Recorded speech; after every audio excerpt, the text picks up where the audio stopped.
Hello, everybody. Hello, hello, Matrix Money Tuesday. How's it going? I Not too suppose bad. I should probably get up our disclaimer. There it goes. Now we're official. We got we We got the definitely need that, disclaimer across the bottom. especially today. CCM, how you Um, doing? not too bad. Not too bad. Had a Busy big, as always. I mean, there's no rest for the weary. You know what I mean? well, you How had a about big yourself? Friday, right? Well, 100 episodes on crypto on the oh, rock. that was great. It was I had a great time. I was so glad to see everybody stopping by, all that kind of stuff. So yeah, Yeah, it was really good. It was really that's good. great. And as a matter of fact, our guest today was there helping me out in the background. Thank goodness, because I'll tell you what, there was a lot of peeps, so that would have been a nightmare. Trying to do it by yourself is just Oh, it's a nightmare. yeah, We no definitely bueno, know. man, no bueno. No bueno. Yeah. Yeah, I've seen a lot of stuff from you, Jar, with regard to like this Solana Seeker. Uh, Oh, yeah, I'm having some fun with that. It's driving me through a wall. I feel like it's starting to get a little bit deceptive. That's really what it is. I've been trying to hold back, but I don't think there's any point to it because a lot of people, the sentiment, at least on X, seems to be roughly the same thing. A lot of people are pissed off, so there you go. might as well just say it, right? I agree. So what do you Yeah, think? Let's bring our guest up here and we he can do. chat with us. Let's bring him on. All right, here he is, the man, the Welcome, myth, the welcome. legend. Welcome. Appreciate you being here, BC. It's a pleasure to be here.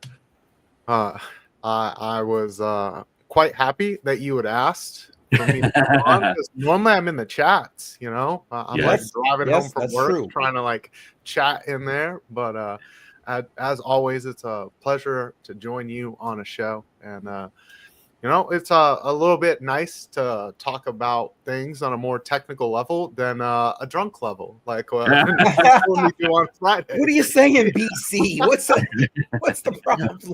No alcohol today, is that? Ah. So, say can you give us a little bit of a background about maybe you, your channel, and what you're into? Yeah, so I'm in several spots here on YouTube. I've got 3 different channels that I'm on. I'm on Piper Academy every single morning. I do more of a macro show. We take a look at Bitcoin, a few stocks, stuff like that. Also go over some news.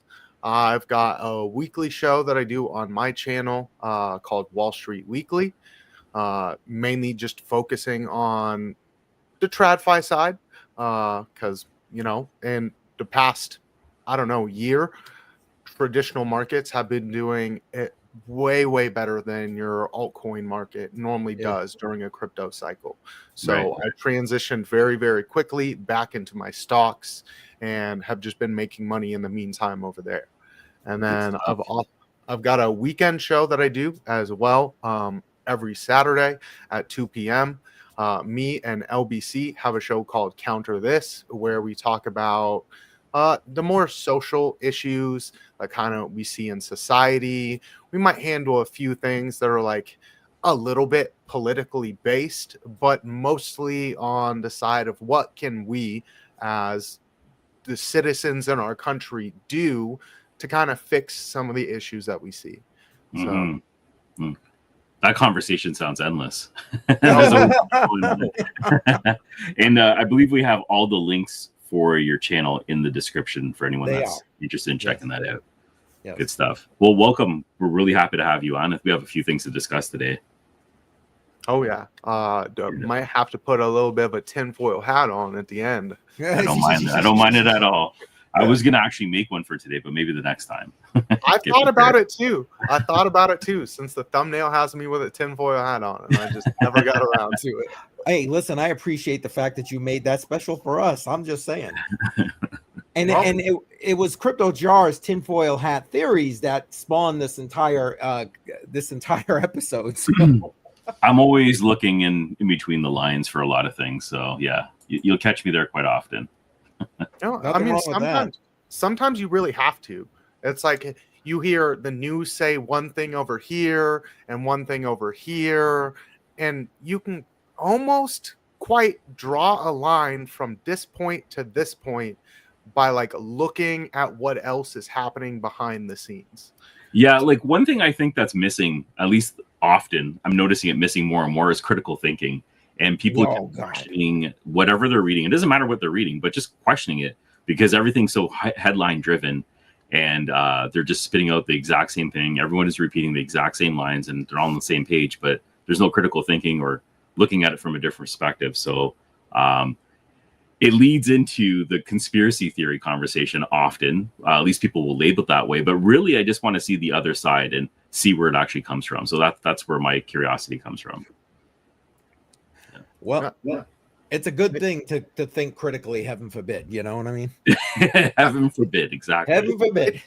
It's really sad that they label like thinking critically or questioning things as a conspiracy. Yep. When it's just like, hey, the story that you told me doesn't exactly sound like the full truth.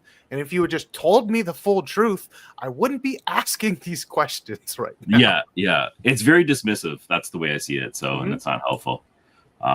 CCM, I think the chat's getting lit up right now. I know, right? It's on fire right now. I appreciate that. We should probably go at least say hey to everybody, right? Yeah. Now, Lad's here, and before Lad even got here, before I got here, Mr. C had stopped in, and he dropped all the CCM emojis on my channel, so I appreciate that. Like, he just dropped them all in there. I can't bring them up right now for whatever reason. It won't let me. K Diggity is in the house. Appreciate you being here, K Diggity. Adam Simpson, appreciate you. Let's see. Damn it, Dave. I got to shout out again. Damn it, Dave. Yes, sir. After last week, he reached out after the last podcast, Matrix Money podcast, and reached out to Jar and said he wanted to help out with Friday night's giveaways. And thanks to him, we gave away a Rover device. So beautiful. That was really, really good. So thank you to Damn It Dave for that. Thank you, sir. Appreciate that. Yeah. Very nice. Beautiful down here in Las Vegas, highs in the 70s. Well, yeah, ain't that way up here right now. Jar, you must be cold. What's your highs been right now? Look, we go by Celsius, so that's true. It's about 10 degrees Celsius often, and at night it's close to zero, if not zero. So we're in our parlance, that's probably about in the 40s, I'm guessing. Yeah, we're about in the 40s Fahrenheit. Yeah. And we got AJ Popstar in there. AJ, welcome. Yes. Jay Violet emojis. If you're on my channel, drop them in the chat there. Appreciate you being. Just woke up, she says. That's right, because she's from the land down under. So for her, yes, that makes complete sense. Let's see what else we got here. Anybody? I'm just making sure I didn't miss nobody. Oh, wait, Mark's in the house. Appreciate you being here. Thank you. I think that's it. Did I miss somebody? I don't think so. All right. If I did, I apologize. I'll just wait, here we go. Loxity. Yeah, welcome. Hopefully I got that right. Welcome. So we're gonna get into the whole AWS thing and our tinfoil hat things with regard to that. But Jar, did you have some other stuff you wanted to kind of pepper out to the I got one headline for sure that I want to share because I'm a little bit excited about this. I've been waiting for it for a while. Okay. And is this it? Yep. All right. So today is ETF day. So the Solana ETF, Litecoin ETF, Hedera went live. I believe it was Bitwise. Their Solana ETF opened up. Oh, it's over here. Over $223 million. So that's a strong signal. Really happy about this. I am a Solana fanboy. Part-time until I take my profit, then I'll be off that. But I'm happy that the ETF is out there, and hopefully this brings in some positive sentiment, and we can see this Solana price break 250, maybe get to 300 at some point. Hopefully by the end of the year, we'll see how it goes. What's your opinion on this? Because I think a lot of people have been waiting for this. There was a lot of talk about it at the beginning of the year. It's finally came to fruition. Well, I'll let our guest go first, and then I'll give you my 2 cents. Sure. Go ahead, BC. So before they had changed the rules on how these altcoins were going to get an ETF, I was pretty dang sure that none of these altcoins were going to get an ETF in time for them to see any kind of semblance of like an alt run. Right. So right. once they change those rules, I said we're probably going to end up seeing a lot of these altcoin ETFs get approved extremely quickly. Yep. And anyone that has been, buying some of these alts that are on that ETF list, you're probably going to get a little bit of a pump. Not necessarily the biggest fan of a bunch of the assets that they chose, but for the people that have been in the alts, I think this is a great thing for them because they've been extremely battered down, depending on what alt you're in. And right, I'm happy that people are getting to make the money that they've been long waiting on. So I know several people that are big fans of HBAR that were extremely happy about this news. Yep.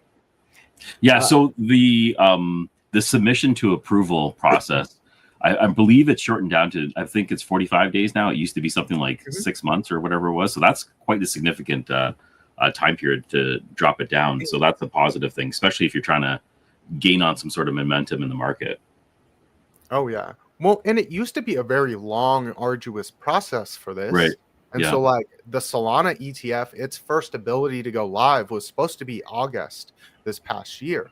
And of course, it's the SEC, and they're like, you guys are going to have to fix your paperwork and, resubmit your applications, which restarts the process all over again. So you now have another 6-month window. And it's the same thing they did for Bitcoin. It's the same thing they did for Ethereum. And it was going to be a long process. And that's why I had that feeling that like you might not see the alt season this year, because the whole driver of a lot of the money, that retail money that comes into crypto now, is through ETFs. Because people got burned through FTX last time. They're not trying to go through that again. They're not trying to have some SBF that's like down there in whatever island that's popping Adderall and like slumming their money around to politicians. Yeah. So you're pretty in tune with the market. Do you have a price prediction for all three by the end of the year? Like specifically Solana, because I'm more curious about that one, but where's your price prediction at for these three? That's one thing that I don't do. You don't do that? Nope. Yeah. I will never do a price prediction on any asset, just because the way that the market works, it is incredibly hard to actually make any kind of semblance of an accurate prediction. Okay. I could bring up Solana and tell you like the next upside levels that I'd be looking for. So let me kind of let's do that at least for Solana, if you don't mind, BC, because you know that'll make Jar happy. He's like I said, and I don't know if we got automatic beats hanging out here lurking, but he might watch replay. He'll be Amplifier Gaming, welcome. Welcome. Mark. Listen, yes, they're gonna dump and continue to, and there you go. I'm with you. I have HBAR. It's staking. It's whatever, you know what I mean, and I'm okay with that. Yeah. BT, let me know when you're ready, and I'll bring up your screen there, bud. I'd have to share that chart specifically. I was sharing something else. Oh, no worries. When you're ready. There we go. You got it. Here we go. Boom. So this is going off of some fib extensions here. This is a daily chart here. So you can see the last time that we really saw resistance was up at that golden pocket, sitting at like almost 270. So that's my next kind of like upside target for Solana. Once we kind of break back into that like 220 range, once we can find some support in that area, I'd be looking for that like 270 range. And then the next upside target I'd really have above that would be sitting up at like 320. Oh, wow. Okay. So it really just depends on how long this run goes. If you end up seeing some rotation of capital from your normal crypto people, and then how much capital starts inflowing on these ETFs.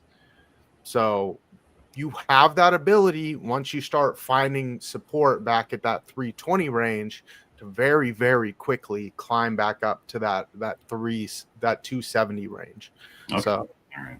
You turn that into support, that next upside target's really, really up there in that 320. Yeah, Mhm. that looks pretty interesting. Jar, you better put some sell orders in. Yeah, I need to get out.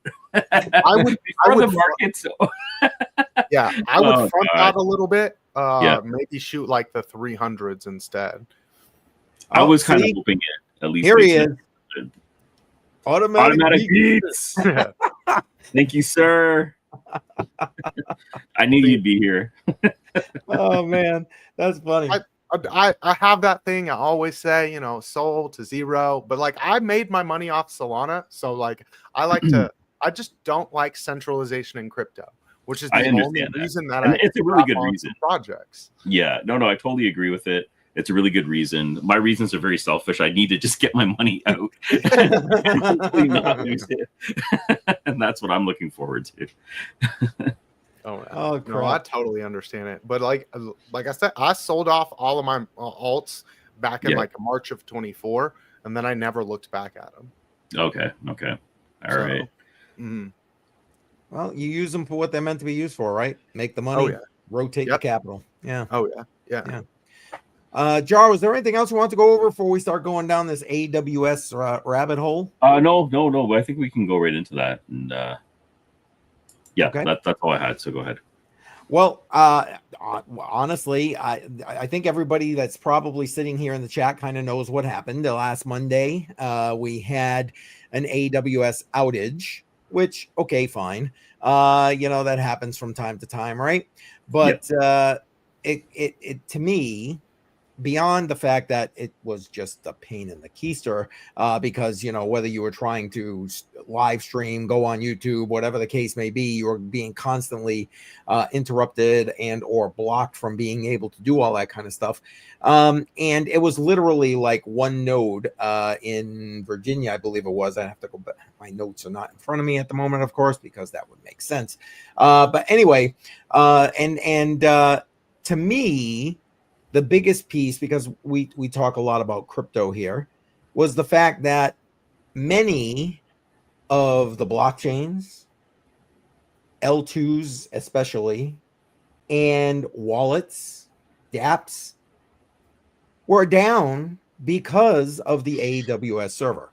And I don't know if you guys saw the video that I put out today promoting this stream, but it was like, man, the juxtapose of it, man, if you went down because of the AWS outage, you are not decentralized. Facts, prove me wrong. But anyway, did you guys experience anything crypto related with regard to the AWS outage? For me, it was MetaMask. My MetaMask wasn't syncing, so I didn't even realize MetaMask was using AWS until you had actually told me that. So doing any transactions, just trying to sync my wallet, I noticed it crashing at least a dozen times. It did eventually sync by the end of the day, but I didn't look into it too much. And actually, I didn't put two and two together. Literally until we had that conversation, I didn't realize that MetaMask was on AWS. So crypto related, that was one. And I run a ton of nodes. And often a shortcut to hosting a node is just to throw it up on AWS, or you host it on a VPS somewhere, right? So that's an easy shortcut. I do have a ton of them running behind me, especially when I'm experimenting and testing things out.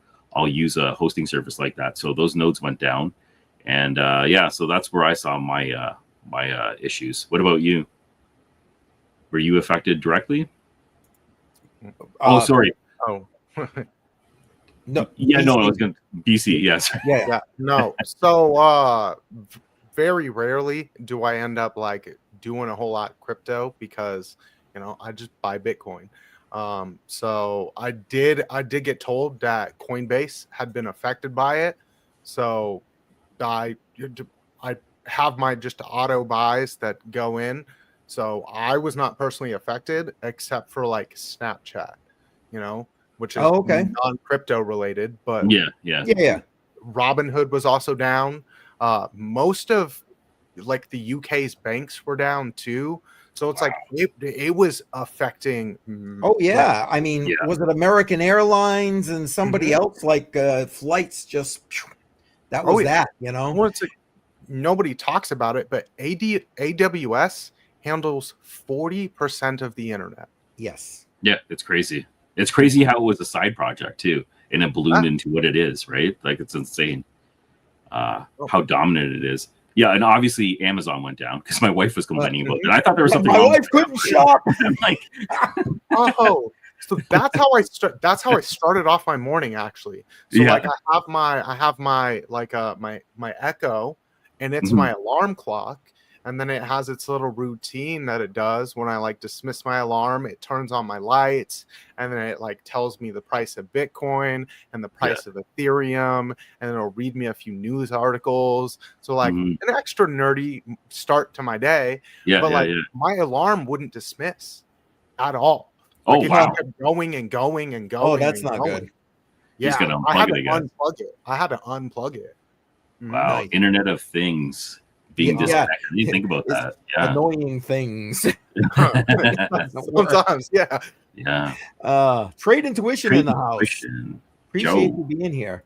And speaking, he's jumping in with us here. Restream uses AWS, and yeah, a lot of these streaming services use AWS, including StreamYard, which we're using right now. Luckily, like I said, Joe and I, when we went live that morning, we didn't have any issues, but yeah, Joe did have issues, which eventually went away right before his stream, thank goodness. So that gave him some opportunities there. And Techman just jumping on in. Welcome. Techman Ty, welcome. I got nodes. I got different area codes. All right. There you go. He's diverse. All right. You say StreamYard uses AWS. I looked into it. They only use it for a few specific features. Oh, okay. Yeah. So like a lot of it is done with other web services. So they have a few like specific features that are specifically with AWS. And I don't know if that's just like certain company that they paired with for it or something like that. Probably.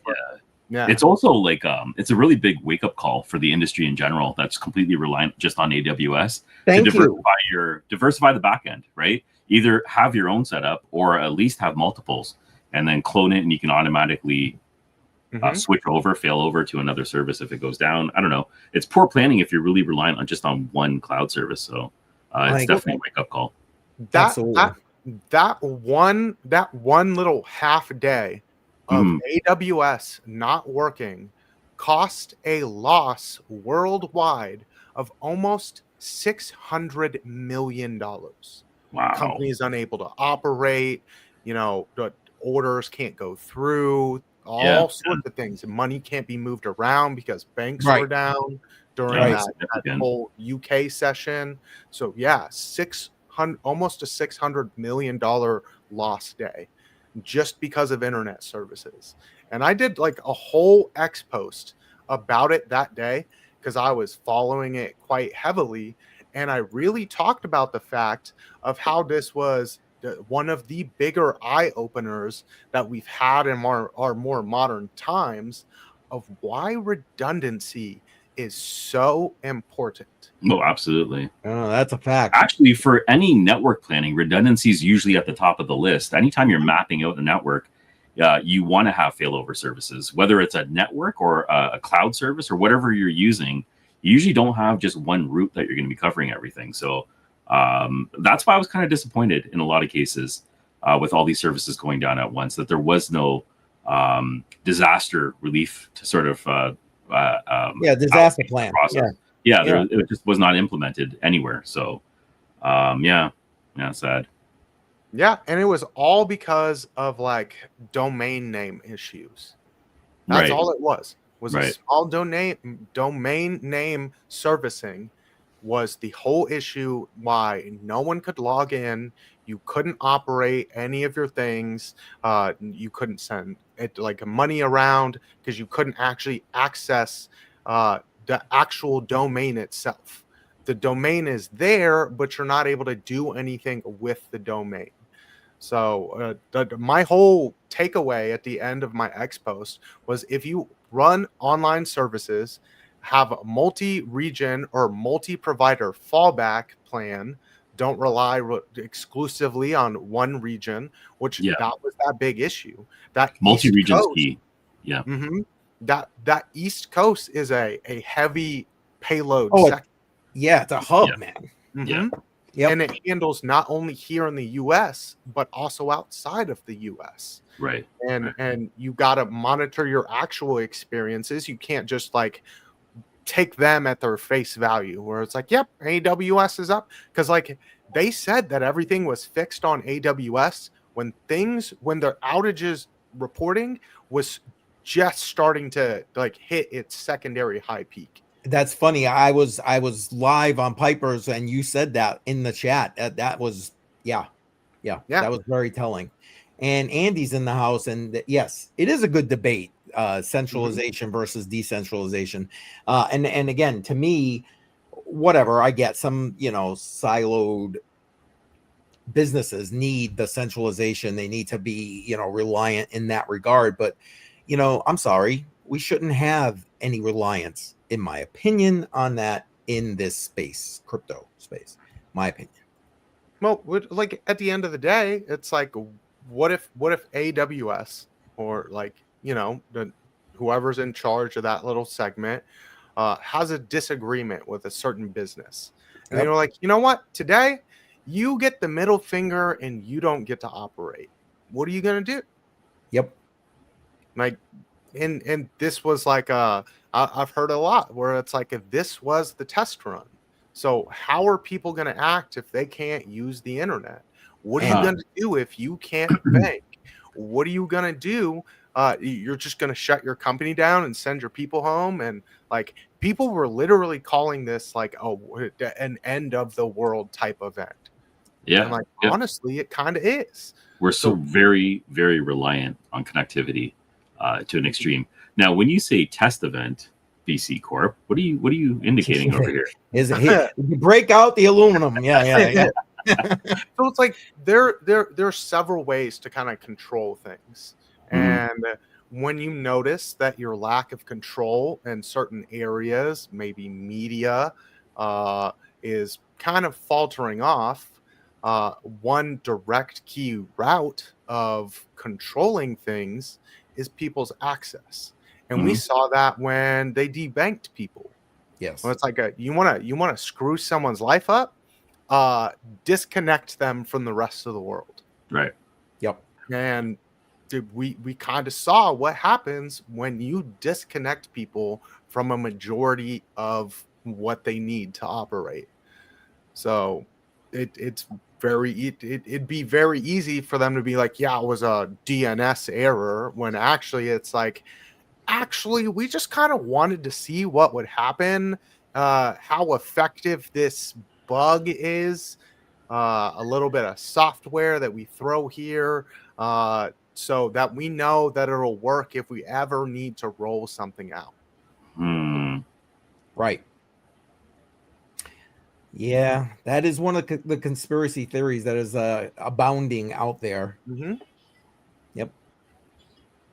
I mean, like you said it yourself, where it's like, how reliant is everyone on the internet? Well, I don't know a single person that doesn't use the internet every single day of their life. Yeah. Yep. And everything runs off the internet. Yeah. And if you're going to take things to that next level where like you don't even have physical money anymore, I don't use the internet as he's on the internet. Yeah. As he's here, we appreciate you, K Diggity. Yeah. But like, say that next rollout that they're pushing for, and we all know what it is. It's that digital dollar. What is this infrastructure going to run on? Is it going to be on crypto? Well, we already saw that there's a lot of crypto that actually uses AWS. Yes. And it'd be easier than trying to deal with a blockchain to shut people down. Well, like, you can't transact today. Well, here's this line of code. You can't transact today. This is shut down. This group of people that we know that uses this blockchain to move money around, they kind of got some thinking that we don't approve of, or this region has been a little out of line, so we're gonna shut that off today. Yeah. So yeah, I live in Canada, so we've already seen that during Mhm. the COVID era, what actually can happen, what the government Right. actually has control of. So that was a peak of what could possibly happen when you centralize everything and the government has complete access to all your resources, which can get very, very scary. The one thing that sort of contradicts it is the pivot where AI and automation all moves to the cloud. So when you shut down a service, you could possibly affect those automations as well. So what's your thought on that when it comes to automation and robotics? So I mean, it is the trend. I'm heavily invested in it. Yeah. I am a little bit worried about, the kind of dystopian effects that it's going to have on your everyday person. But at the same time, where it's like they do need to figure out where it's like if something does go wrong, how do you just shut that all down? So that's another aspect where you would need to know where it's like, how do we shut this all down without physically getting in there and trying to deal with things? Well, we just put this line of code in there and none of those things work anymore if they're all running off of AWS. Yeah. Which is Whoa. highly likely because you see Amazon and what it's doing. Amazon's trying to go full automation. Well, what Right. happens if something goes wrong and they need to shut it all down? Well, we have this line of code and we can shut it all down. This was more of a broad like shutdown, which, isn't kind of what they would want in a situation like that. But if the line of code works well enough that you can shut down 70% of whatever that general thing is, that's pretty much effective enough. Yeah, and then you optimize, right? You have lots of time to optimize. Yeah, absolutely. And maybe you want to shout this guy out. I'm thinking it's on your channel, Jar. I can't see your channel. So thank you very much, sir. That was absolutely generous. Keep up the great work on the channel. I appreciate that. I'm assuming you're talking related to the Solana Seeker updates that I've been posting out. I've been getting a lot of pushback. You know what's interesting is I was bringing up a lot of the issues that I had, and I was trying to jump on their Discord and ask questions. The only thing I had said is hello friends in the general chat. And then I left. I was logging some of the questions that people had related to the Seeker wallet. And then it came back and I was booted out. So, and I can't get back in. So I guess they banned me. And it looks like a few other Twitter accounts have banned me as well. But I don't really think what I was saying was too extreme. I'm just pointing out some problems, and it seems to have some negative feedback right now. But I appreciate that. Thank you very much. Yeah, that's sad. It's like, you know what? You got an issue with your project. Address the issue, man. Don't be like slapping people around for pointing out the flipping obvious. But what do I know? Let's see. He's saying it found you through Seeker content. There we go. Yeah, there you go. Kevin, thank you very much. Appreciate that. Excellent. Did you want to take a look as we kind of, I see people in the comments also putting on some of their best conspiracy theories. I can try and bring up my screen. I had a problem with it yesterday. Let's see if today I might be able to do it. Dang it. Hang on. Hang tight. Let's try this. And then this. It never works when it's supposed to. You know what I'm saying? It just doesn't. I think I got it. Here we go. I was going to say Techman had a great comment. What was Techman's comment? Okay. So the government put something in between the backbone to monitor and boinked the DNS table. And for me, I was saying it's more Amazon, which is like a big part of the reason that I was never a fan when they were trying to say, oh, the internet, everyone needs it, so we should make this like a public utility. And then that does give the government the ability to go in there, and instead of it being like Bezos, he's like, well, I don't like that company, so we're just not going to let you operate on the internet. It'd be the government where it's like, you're a degenerate and you're against us, so you don't get internet today. which is like China like policy type stuff where it's like your social credit score isn't good enough. Yank. Yep. You can't get on the train today. Yeah. Mhm. Yeah. Hold on, let me do that. Here are some of I went to, you guys know, especially if you follow me, you know I love NSAI. So I went to NSAI and I did a bunch of things. I made it give me a whole breakdown timeline kind of thing, all that kind of stuff.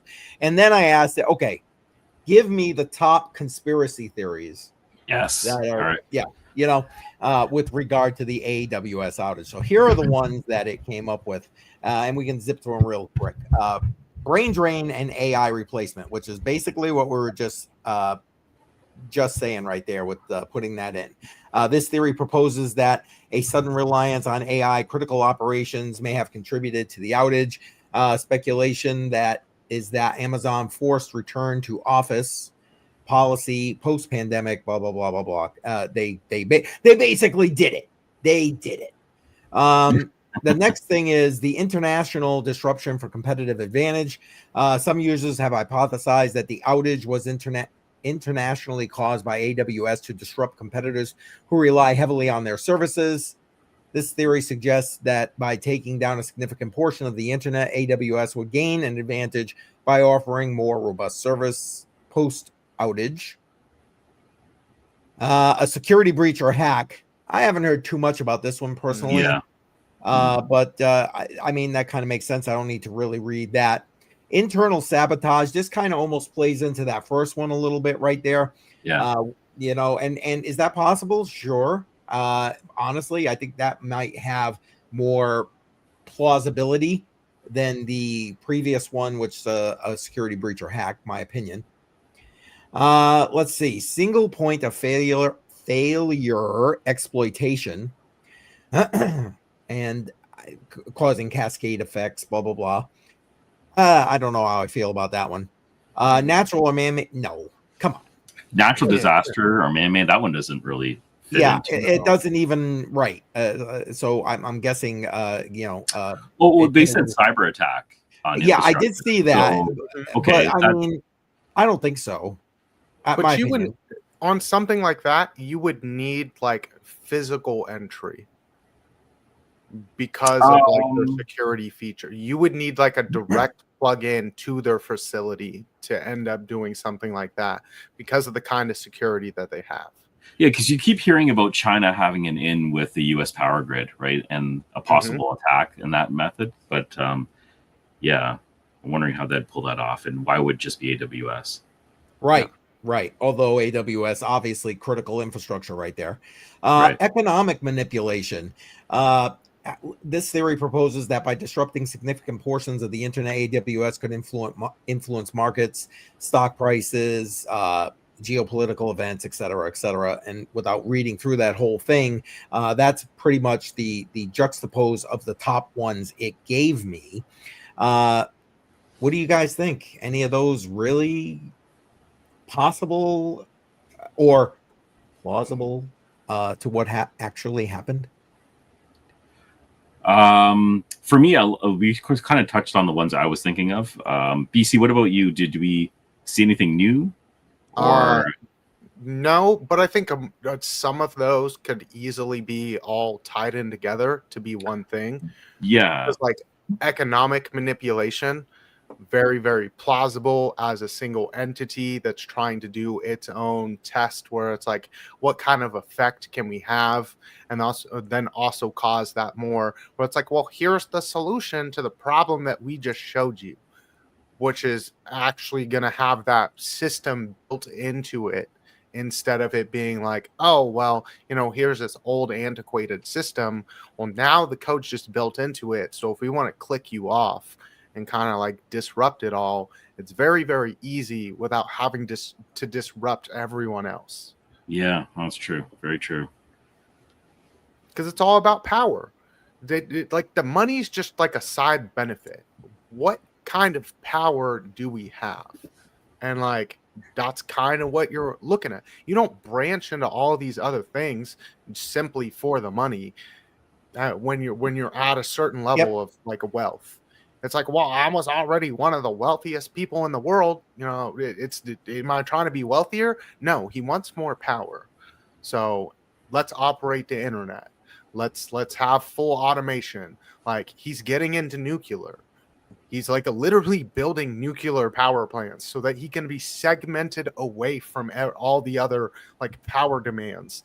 And he's not like, he doesn't have that ability where like the government's like, well, or another company is like, well, you don't get your power needs today because your power's consumption is too high and we got to prioritize it to this. So like, it's all about power. Yeah. So let me ask this. Do you guys believe that there was some kind of intentionality to this event? Yes. That we're yet I to do. I do. Oh, you really do believe that, eh? Yes, I do.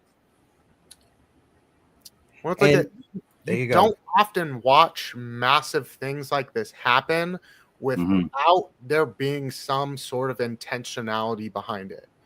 You're going to tell me that like it was like literally almost 80% of the server capacity on the Northeast, which operates at most of the United States, went down because of all of them went down because of DNS. Right. And it wasn't like there wasn't some sort of manufactured intent out of this. Yeah. You didn't see the stock market really get hit that much out of it or anything like that. But like, watch what happens as time goes on of what's coming out of AWS.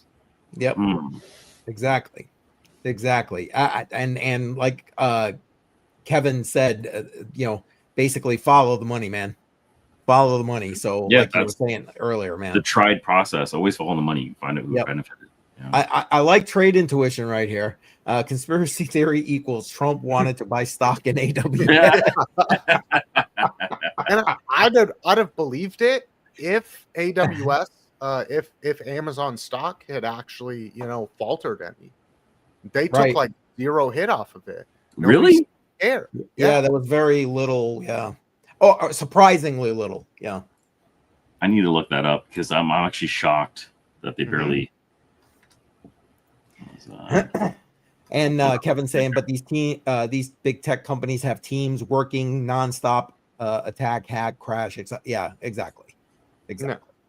And Bedell just kind of jumped on in here. Welcome, Bedell. Appreciate you being here. Wow, almost no impact. Let me pull this up. Yep. That's surprising. I actually never even looked at that. And let me pull it up here. Here's a chart. This is a 1 month chart that I'm looking at right now. If anything, it eventually went up after it. So up and to the right. Wow. Okay. Yeah. Like I was saying, it's like, like, what are you going to do? Like, are you really going to like dump the biggest stock because like AWS went down? No, you're not. Like, the only dump that they really saw was in line with the rest of the market. And they weren't like, they might have had a little bit of a sell-off, but it wasn't anything crazy. No, it definitely wasn't. Nothing significant anyways. Yeah. Right. Considering its impact, you were talking about almost $500 million, right? In the core hours that it went down. That's a significant impact. And over $500 million. Over $500 million. That's significant. Yeah. And that's why I'm saying that economic theory is highly plausible. Where it's like, what kind of disruption can we do to show you where else should you be instead of trusting all of these single sourced entities that rely on us anyway?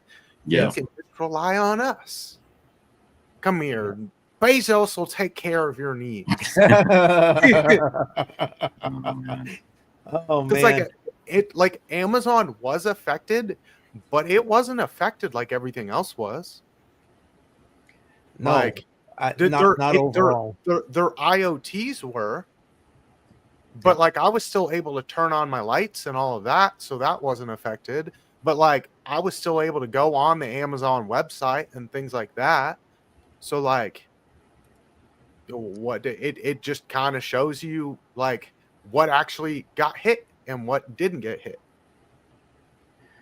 And Band-Aid, welcome, by the way. What do you guys think about this question or this statement?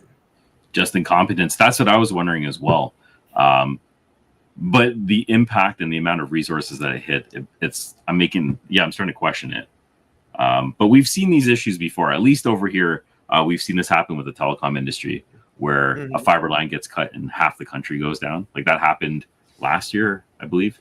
And it's a major fiber line that fed Ontario and Quebec, and all major telecom services went completely dark. And that was a failure. And now they're trying to build in redundancy, but things like that do happen. I think it was an accident too. Yeah. So, and Wick's wife in the house. I like that. There you go. I've arrived. You can start from the beginning now. Yeah. Rewind. It's just kind of hard to think that a company that operates at the efficiency of Amazon. Yeah. And you've never really seen any problems from them in any kind of semblance like this, to have incompetence, where you have the best minds in the world behind the building of these things, the redundancies that they've built in. You don't think that they have triple redundancies on these cloud servers? Yeah, you're building a really good case, because Amazon, if anything, is probably one of the most efficient companies out there.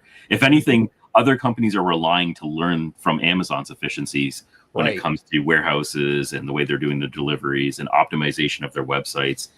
Yeah, no, that makes a lot of sense. Well, and so I've got people that do like big stuff in like crypto and have worked in like that have seen like the data centers to kind of, they wanted to make a little bit of extra money with mining and stuff like that. And the redundancies that these kind of companies have on data centers, you're talking triple sources of power, triple sources of internet. Yep. The security, it is like I was saying, you would actually need to physically be there in the building and plug it in yourself to the server. Multi-layered, absolutely. Yeah, in every level.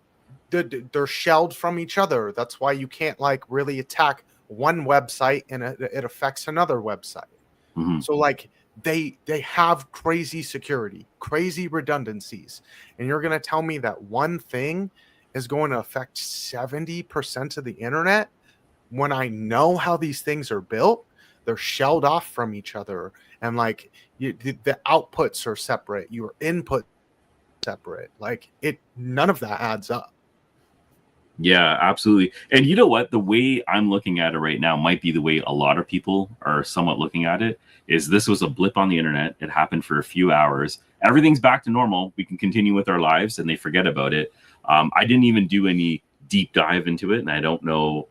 Basically, the points that you bring up are completely valid, making me question it a lot more. But I'm wondering if, totally possible that this could have been planned. I don't know, but I'm with you. I think they want us to forget about it. That's the thing. We live in a 24-hour cycle, right? Where this I was about to say, now. Let's be honest, that's what happens anyway. News comes out, and within 72 hours, you've forgotten all about it. You know what I mean? Unless somebody go back to Netflix, right? So yeah, right. Like we're good. We're back online. All right. The funny thing is, like, even Netflix was affected, because Netflix uses AWS. Right. There you go. Yeah. Like, you couldn't go back to Netflix, but I guess we'll watch Hulu. Hulu, what's that? Yeah. Andrew Cameron. Andrew, welcome. Appreciate you being here. Oh man, that's funny. What's K Diggity saying? Yeah, it honestly didn't really bother me. Some streams were having issues, and and see, that's the thing. For a lot of people, it was very uneventful, a non-event, and but enough that it made the news, all this kind of thing, and they, in my opinion, got to do whatever it was they were looking to do in the back end of things. And this is gonna be one of those things that comes back to haunt us, in my humble opinion. Battle Juice, welcome. people don't really think about it, but like when you're talking about the East Coast area, Yeah. you're talking about that half population of the United States. Right. Because that midline of where our population is heavily skewed towards our East Coast. Very concentrated. And so it affected all of that. And so over half the population of the United States was affected, as well as companies outside of the US and things like that who are sourced inside of here. Resetting our operating system. Yeah. Wow. I believe it. Let's just put it this way. We've seen so much since 2020, especially. It's just been out there. Hell, they don't even try to hide it half the time anymore. You know what I'm saying? So it's why an ongoing experiment? Right. You're throwing something new out there. Yeah. Put the pieces in place to try and just have it ready. I believe it. I'm sorry. Well, it's like, and that's why they can. That's the thing. It's like that's why they can get away with doing something massive like that. There's like, who's talking about it now? No one. It was boop. It news for like 6 hours, and then everyone moved on. Yeah, like, they don't really care. They're like, oh well, well, I have my internet back. I can send my Snapchat. Yeah, and I was sort of talking to CCM about this last week, and just that whole 24-hour news cycle has basically been manufactured over time as well, and it's built with intent. So when instances like this happen, they can freely expose themselves, knowing that people are going to forget within 24 hours. So you can do these open, transparent events, tell people what's actually going to happen, then actually do it. And then within 24 hours, pretty much everyone's forgotten about it and they're moving on with their lives. And the worst part about it is this is how some of those laws are being implemented as well. Because we had some really aggressive laws over here in Canada, especially with social media, where they announced it.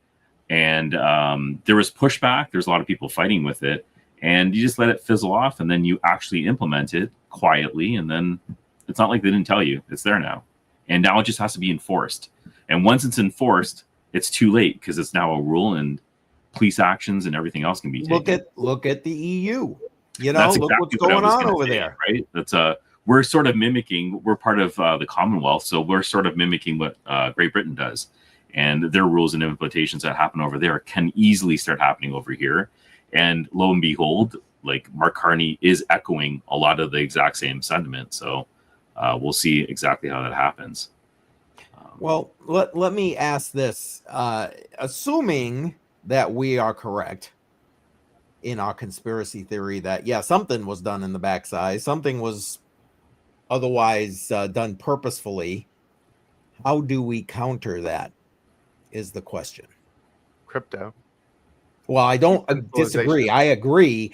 But like, okay, what? So we're talking about quite a few different services then, right? We're not just talking about one thing here. So we're talking about different types of infrastructure when it comes to payment processing, when it comes to power, and when it comes to food and everything else and energy. Like there are multiple different channels that we'd have to look into to be independent of an outage like this. So I don't know, it gets a little bit tricky, don't you think? Yes. Well, it's like we've already got some services in crypto that would be more than ready to step up and take some of that burden, you know, where there's one that AWS talks about all the time that they've got a phone service. Like right now it relies on some of the other towers, but you get to more remote areas and like they've got their own towers. So you don't have to rely on these other ones. It's decentralized and someone is running a node that ends up being a broadcasting service. And it has like the cheap one has like 1.5 mile reach. Right. And so very, very quickly you can have these paired with depend projects for your storage to move things around in. Like we don't need centralized entities running it. We just have to get people to that point where it's like, you know what? Screw AWS. And I don't think a lot of people are ready to really vote with their dollar like that.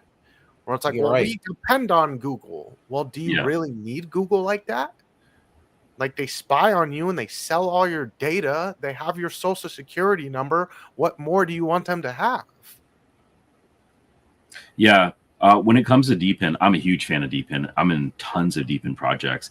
And a lot of the ideas are really good, but they're still dependent on the internet. So regardless of what you're decentralizing, whether it's going to be communication, a wireless service, or whatever, weather services, they're still reporting back on a centralized network in some way, right? So that's going to be hard to break apart of. Well, and that's where what you need, like what I was talking. What is he talked about it on our show, hot of the line. Yeah, what was that project? I'm trying to remember. I don't remember. Give me a second. I'll see if I can't look it up real quick while you're.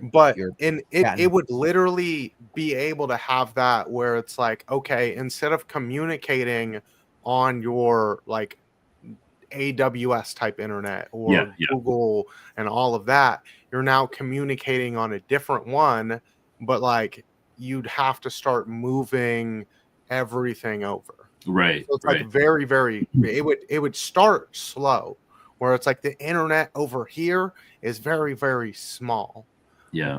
But it could grow extremely quickly as people realize, well, it's like, you don't have to say no to cookies because there's no cookies. It's decentralized. There are no tracking because it's crypto. Yeah.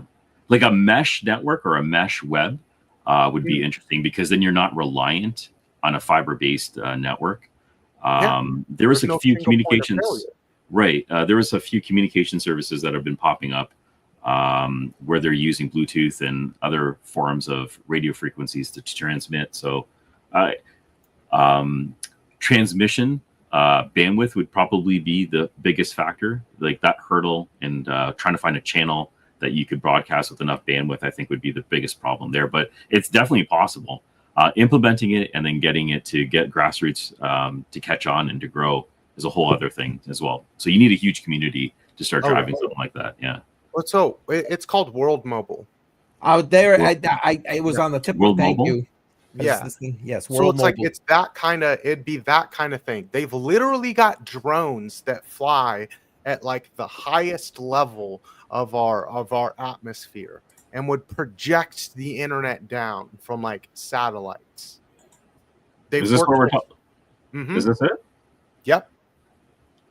So like they've just really started building out, where instead of just being like we're reliant on other towers, we are now building our own network, and it is going to be nodes that people power, and they're trying to work with, they're trying to get like people in more remote areas like farmers and stuff like that to like run these nodes, where like that's the node and it'll end up broadcasting cell service. But technology could very, very easily be modified to do a different kind of signal. Whereas like all you really need is that kind of base right there. Do the same thing. You build up the same kind of mesh network that the phone towers do. And like we won't need that. You don't have a single point of failure. You can spread things out to all sorts of DeepIn projects. Yeah, I remember hearing about this. I haven't actually looked into it. Yeah. I follow tech in the crypto space. I just don't invest in it.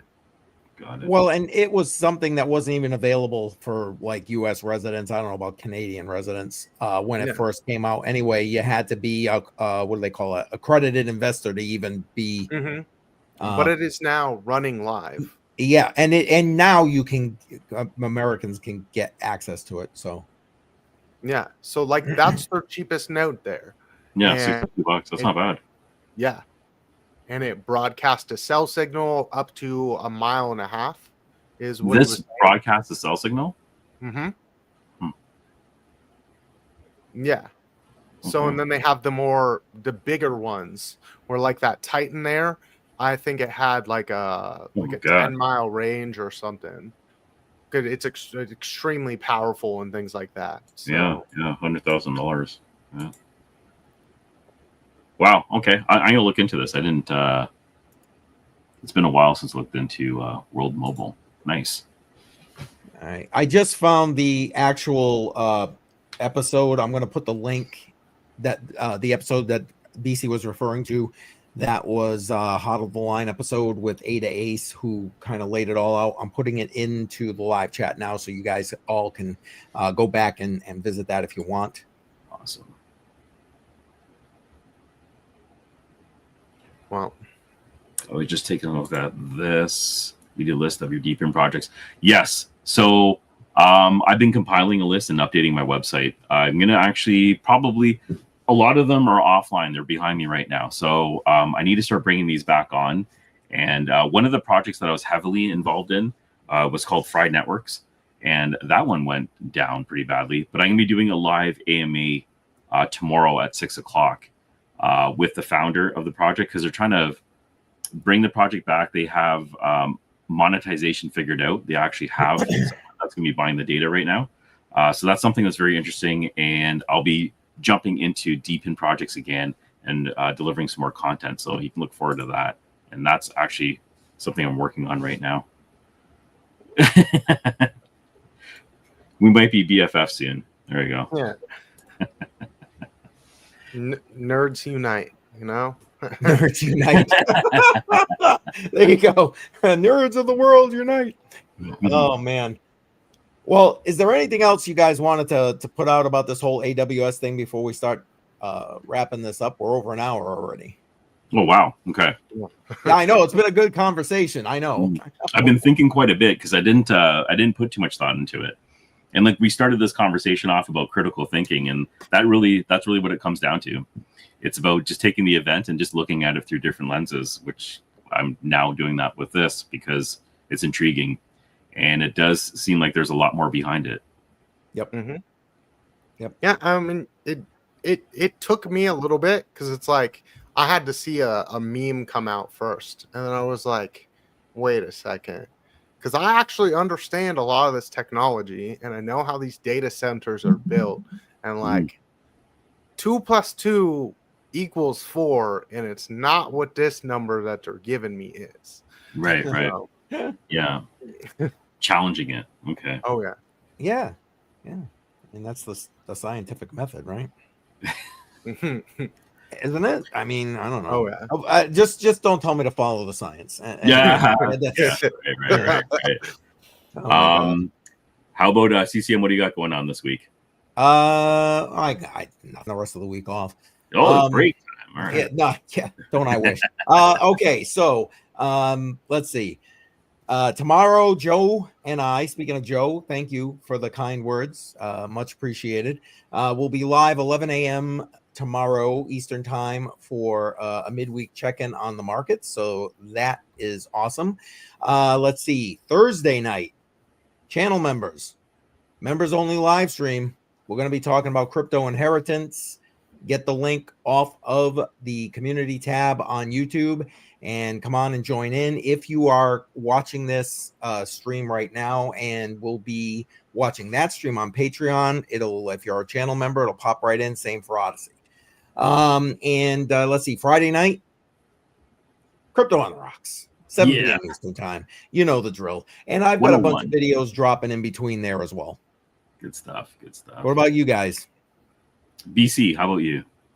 Well, this weekend I'll be doing a episode of building off of last week's episode on Counter This. We did a episode on building personal connections. And this week's will be with the Billy Goat Tales team, and we'll be talking about community building so that the week afterwards we can do the next step after you've built like a community. What do you do with the community?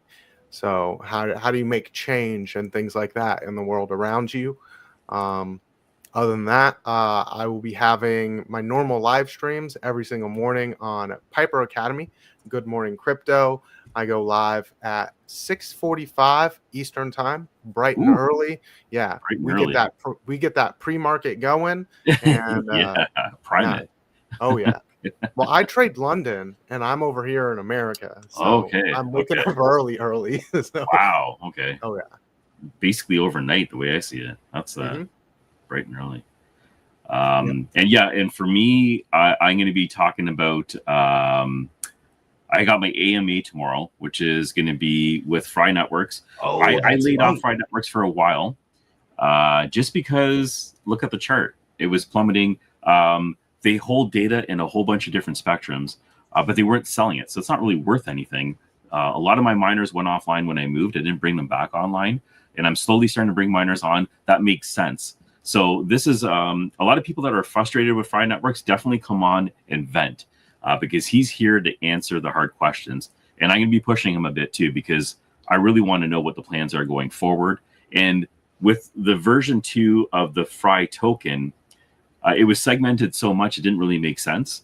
So I really want to understand what the utility is behind that. And if there's any way to reverse it, because I think he went too extreme. So I'm looking for some answers, and we'll see where it goes. We'll see where that conversation goes. I think it's going to be a good one.